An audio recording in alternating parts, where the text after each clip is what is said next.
Because we were former governors together at the Television Academy. This festival was one of the best run in the country. And them looking at all those films and all that data is a daunting task. And to be able to understand the art of filmmaking and the issues involved with filmmaking and understanding that people's stories are just real and genuine, I think it shows. You could hear that, and when they were giving the presentations out to the awardees, to the people who had won, very sincere approach. It wasn't anything other than them just being touched in the heart by some of these films. So, yeah. Did you come into this knowing anything about the films aside from the awards? No, that was it. We had submitted a film called Lock Raven in the submission process, but I will tell you, there were some films in here that were tough to beat, really tough to beat, and that's the way it goes. That's filmmaking. So you get back on your horse and you try it again, and that's what you do with filmmaking. Hopefully you get the idea, get the story, push it out there, and continue on your path as filmmakers. What's your background in terms of theatrical arts? I should say media arts. Media arts, I started late, so I didn't start till 2000. I got my first TV role in 2004 in a show called Commander-in-Chief with Gina Davis. And then from there I had co-star roles and guest star roles all the way till now. And so I've been a member of the Academy of Television Arts and Sciences since 2008, and I've been a governor for the last 3.5 years. Would you describe what the role of governor is, please? Well, I am a co-governor to the performers group, and those are all the performers that are within the Academy, actors that are within the Academy. There's a couple of thousand of us that have met the requirements and specifications to be part of the Academy.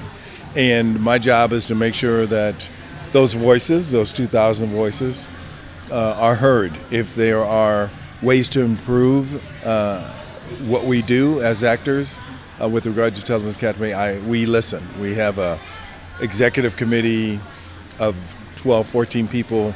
Those are the boots on the ground. They're listening to all the actors as they perform with them or work with them, and then let the governors know what we can do to help.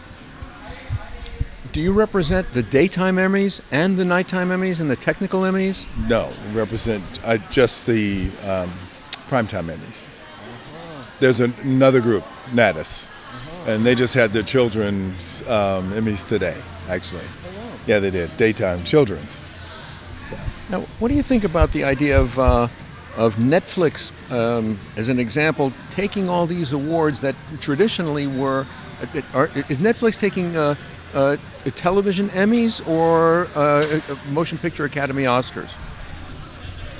Wow, Oscars, I don't know, because that's a whole separate. Okay. That's not us. That's not us. And then also, as far as daytime is concerned, daytime is daytime. People submit their projects, and if the project is voted upon by the members, and that's what happens. But do originals for Hulu, made by Hulu, or streaming services, or Netflix qualify for Emmys? Hulu, Showtime, it's any of those streaming services, or Disney, which is ABC, and then there's CW and Paramount Plus, and there's a cavalcade of people or organizations who stream, and we take all of them and weigh them as voters in our business, and that's what comes out of the awards. That's what the awards are for. And how are, for example, in the performers category, are you working with the voters, people who are voting on? If they're members of the Academy, they are voting members. And there's also another group that are not voting members, they're associate members. But full active members do vote on programming. They vote on costuming, they vote on hair, they vote on makeup. So it depends on which peer group you're in. But does the peer group vote on the Emmy for that exclusive category? Yes. So actors will not be voting on things other than acting. Pretty much, yes. We don't vote for things that's not within our purview.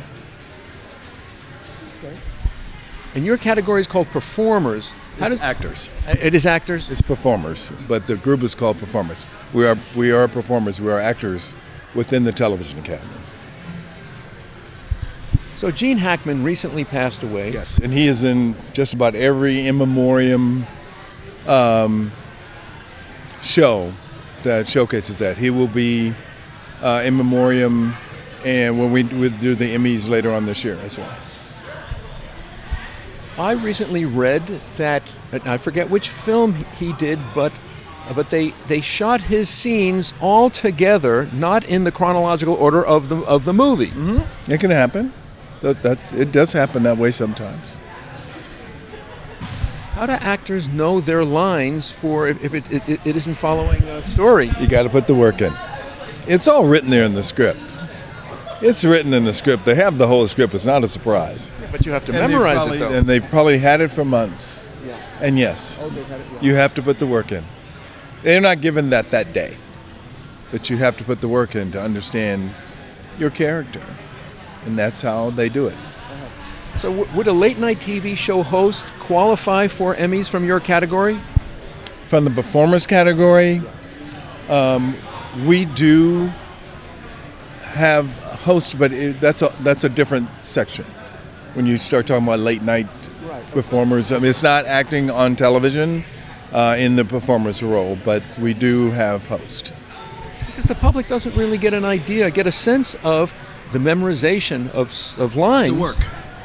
You're talking about the work. Yeah. It's not just the lines, it's the actions associated with the lines as well. So the director will try to get you to where you need to be, but you have to have that in you, those words. And then that completes the work. And then you act it out in the scene. Absolutely.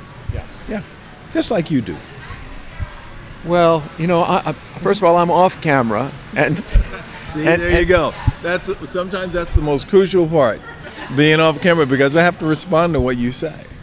And how I respond to what you say is what makes film. It's what makes TV. My reaction to what you say. I'm trying to think. There was another movie that was, or picture in the trade press recently, where an actor threw in lines that weren't expected by the other actor in the scene. Yes. And he had to react. Where he got smacked in the face or something, or that wasn't in the scene. Yeah. Does this happen? Sure. Sure it can. I don't know that it's not standard procedure, but if that's the allowance that the director gives an actor that freedom, then that's fine. It's up to the people who are on the set, the writer, producer, director, how much freedom you have. And can you improv? Yeah, you could. If they give you that freedom, yes. I think the director was actually involved in this to surprise the... There you go. Yeah. It can happen. It's really the bloopers that make you appreciate how great an actor is, isn't it? Yeah, you get to know. You get to understand that everybody's human, that people will do things and react differently. Yeah. Do you have a website, or people can follow what you do? You can follow me on the Kim Estes. I'm on Instagram, and then if they Google me, they'll find me. KIMESTES. This work with the Academy is only a part-time thing. You're a working actor. I am an actor. Yes. Yes. Yeah. Not only television. The Academy is volunteer. We volunteer our services. Yeah, we are not paid. But it's a great institution. It's wonderful. Does great things for actors, producers, writers, hair and makeup, choreography. There are 31 units. So if you look up Television Academy or look up Emmys.com, your viewers will have a chance to see all of the categories that are there and that are voted on or actually have, with all of them are voted on because they're production executives as well. But the majority of them are voted on by their peers.